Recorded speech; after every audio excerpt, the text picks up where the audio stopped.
Over the last 2 weeks, I've been using the iPhone X as my main phone. Today, I decided to talk about the specifications of the phone and review them to let people know if it's worth buying. This is the iPhone X specs video. Hello everybody, my name is Matt and this is Real World Review. What I'm going to do is go over the specs of the phone, and at the end I will score the phone based on my personal experiences as a user and cell phone repairman. If you have any questions, leave them in the comment section below or on Twitter at MattofRWR. Let's get started. To start, our first category is the outside hardware. The first thing you notice when seeing the front of the phone is the display. The screen is a 5.8-inch Super Retina HD OLED display with part of the screen cut out. The screen resolution is 2436 by 1125, totaling 458 pixels per inch.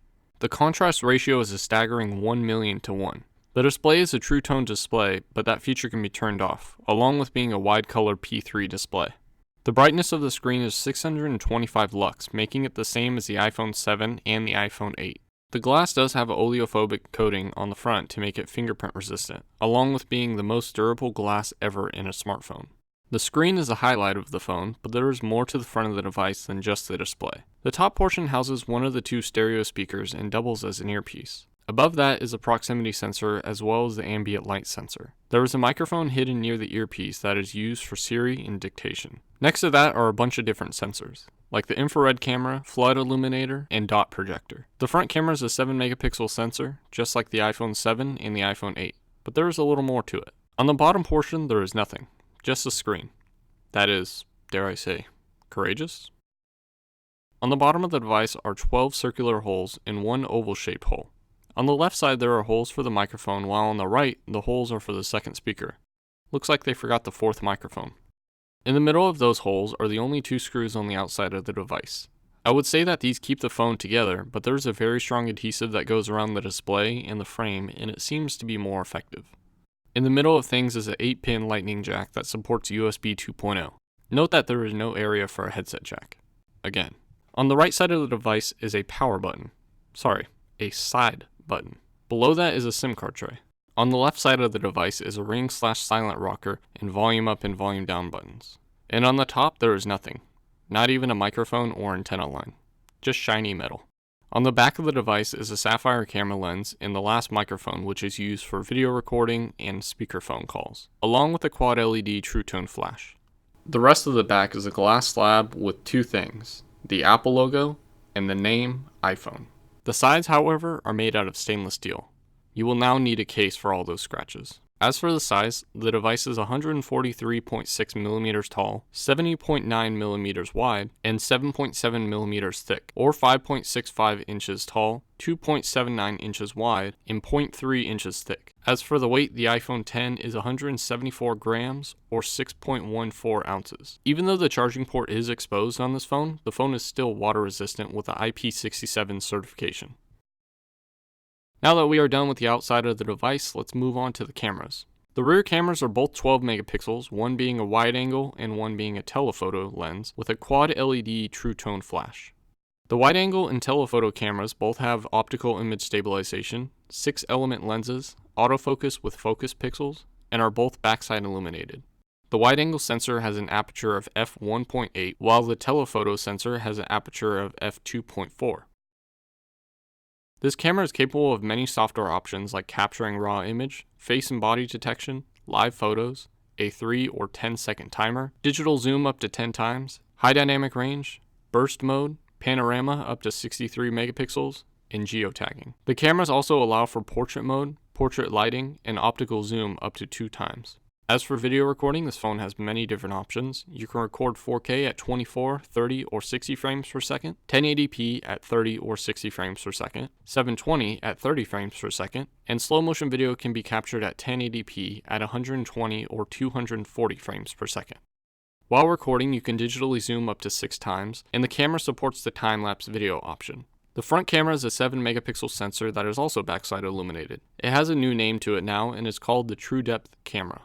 It allows for 1080p recording at 30 frames per second and the aperture is f2.2.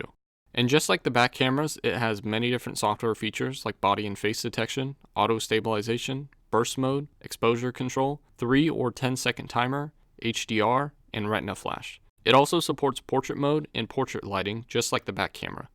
It should be noted that there is still no autofocus or focus for that matter. Oh, and there are animojis. Yep, we're running out of ideas.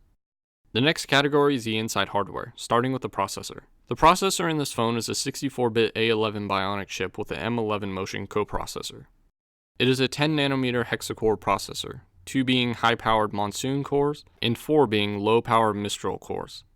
These cores run up to 2.39 GHz according to Geekbench 4, although there is speculation that it can run up to 2.5 GHz. Geekbench gives the phone a score of 4,217 for the single core and 10,310 for the multi-core test. Yes, over 10,000. The GPU is a tri-core chip that is made by Apple. Little is known about this chip other than Apple claims that it is 30% faster than the iPhone 7. When testing the GPU, Geekbench gave a score of about 15,171. This phone has 3 GB of RAM, which is the same as the iPhone 8 Plus. The model I'm reviewing is a Verizon model, which is the A1865, but in this case it is running off T-Mobile. The phone supports 1G, 2G, 3G, and 4G, assuming that the market that you're in still supports that.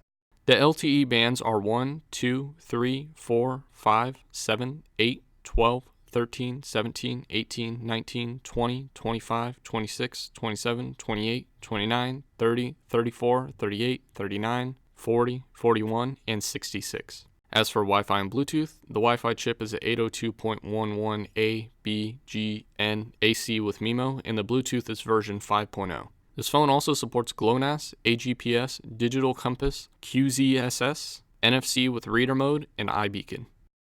The battery is a 2,716 mAh lithium-ion battery with 2 cells. The battery lasts all day, although Apple claims up to 13 hours of video playback, 60 hours of audio, 12 hours of internet use, and 21 hours of talk time. Note that Apple does not post a standby time. This phone does support fast charging, but requires a 29-watt USB-C charger, along with a USB-C to Lightning cable. Yes, it will cost you $75 to fast charge your iPhone 10, 8, or 8 Plus. This phone also can be charged wirelessly and will only accept a max of 7.5 watts. There are many software features that Apple added into iOS 11, and here are just a handful of noteworthy features. An all-new App Store. The notification shade has been updated and is essentially another lock screen. Siri has a new voice that actually sounds natural. Here's what I found on the web for has a new voice that actually sounds natural. Apple Maps has been updated to support inside maps for major places like malls and airports. And there's finally a file manager, but don't get too excited just yet. I'll just say it's still not perfect. As for audio playback, the phone supports AAC, MP3, Apple Lossless, AIF, WAV, and FLAC. As for video playback, the phone supports HEVC, H.264, .mov, .m4v, and .mp4 files. It also supports Dolby Vision and HDR10.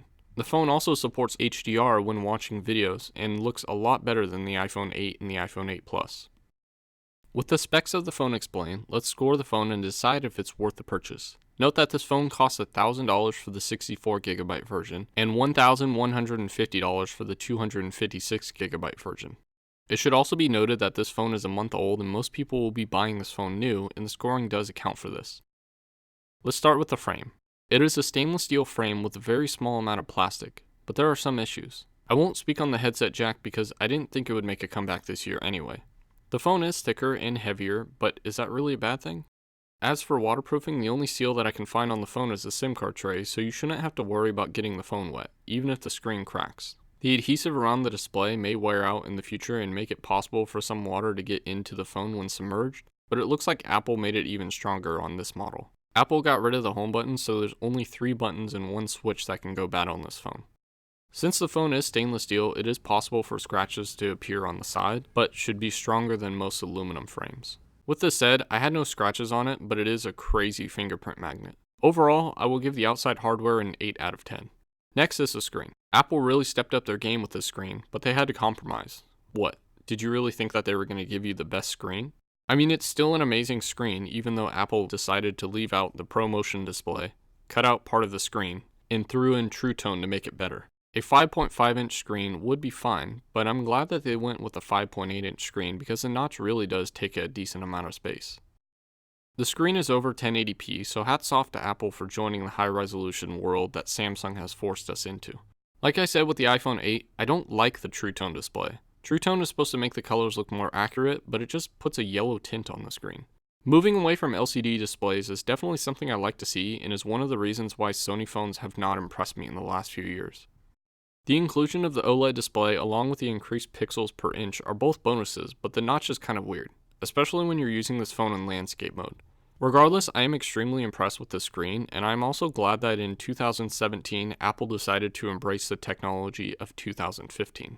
I hope Apple keeps OLED screens and will give this screen an 8.5 out of 10. Maybe next year they will get rid of the notch. Next is the inside hardware. Now the phone is obviously the fastest iPhone out, and the iPhone 10, 8, and 8 Plus only differ performance-wise with the amount of RAM that is given into each phone. While the battery is not horrible, it could definitely be better. Apple decided to put a huge battery in the phone, and I thank them for that, but it does not cut it. Even with the addition of an OLED display, the battery life is not spectacular. In my test, it only lasts about a day. That is fine, but a little embarrassing for a phone that has a battery almost the same size as the iPhone 8 Plus and gets the same battery life as the iPhone 8. I was excited for what Apple was going to offer with this phone, and especially happy to know that the phone is going to be about the same size as the iPhone 8 with an iPhone 8 Plus screen and an iPhone 8 Plus battery. Still, props for Apple for actually putting a bigger battery in a phone rather than a smaller one. I would say that the inside hardware deserves a better score than the iPhone 8, so I'll give it an 8.25 out of 10. Next is the camera. The camera still lacks professional features like changing the ISO, white balance, and focus point manually, but they did move portrait mode and portrait lighting onto the phone, which is a plus. Just like the iPhone 8, 4K at 60 frames per second looks even better on this phone and doesn't kill your storage. Did I mention that there is 2x optical zoom? The camera gets a slight bump from the iPhone 8 and lands a 9.25 out of 10. Like I said before, the software will change and that won't really go into the final scoring, but I'll still score it anyway. The phone comes stock with iOS 11.0.1 with iOS 11.2 in beta at the time of this video. I am on iOS 11.1 and I never noticed any issues. A weird glitch here and there, but nothing major.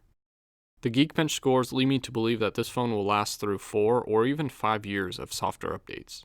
There are some pretty cool features, and Siri now sounds like a human. I told you my thoughts on the notification shade in the iPhone 8 specs video, so I will stop here, but long story short, I still don't like it. Something that sets this phone apart from the iPhone 8 is the gesture system. While it isn't perfect, it's still pretty good. I find myself swiping on other phones like the iPhone 10, only to realize that they don't have the same gesture system. Apple did good, but there are still some kinks that they need to fix. Like this. This would be a cool feature. As always, the OS changes over time and can be modified, and I will not put this into the scoring with the rest of the phone, but I will still give it a 7.5 out of 10. The higher score over the iPhone 8 is because of the gesture system. The last score is whether the iPhone 10 is or isn't future-proof. Like all other iPhones, this phone not only lacks USB-C, but also USB 3.0. Let's just say moving over 100 gigabytes of data takes a long time on USB 3.0 and takes even longer on USB 2.0. Like I've said before, USB 3.0 is not mainstream, but Apple should definitely get ahead of the curve. They have USB 3.0 on the iPad Pro, so why not put it on the iPhone 10? The iPhone 10 is essentially a Pro version of the iPhone, so it makes sense. The battery life is a shame and will only get worse over time. Hopefully the 2-cell battery that they use will not fail prematurely. The software is a factor in the future-proofing score, but this phone should be fine. It is a powerhouse when it comes to the processor and should be able to handle any software thrown at it over the next couple of years. With that said, I'm not too sure about 4 or 5 years from now. I said it should be able to handle the updates for that long, but how it runs is debatable. Price-wise, I feel like this phone will stay at the top until the next version of the iPhone 10 comes out. This phone is truly one of a kind.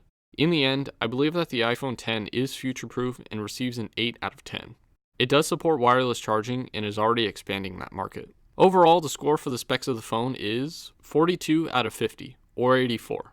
This phone is awesome and Apple did a good job on their first OLED phone. Sure, there's some green lines, but it happens. They did a good job, but maybe when they get rid of the notch and put a bigger battery in, I will consider keeping this phone. $1,000 for a phone is a lot, and I don't think that the phone is worth it. It is close though. I would say $800 to $900 is a reasonable price. And that's it.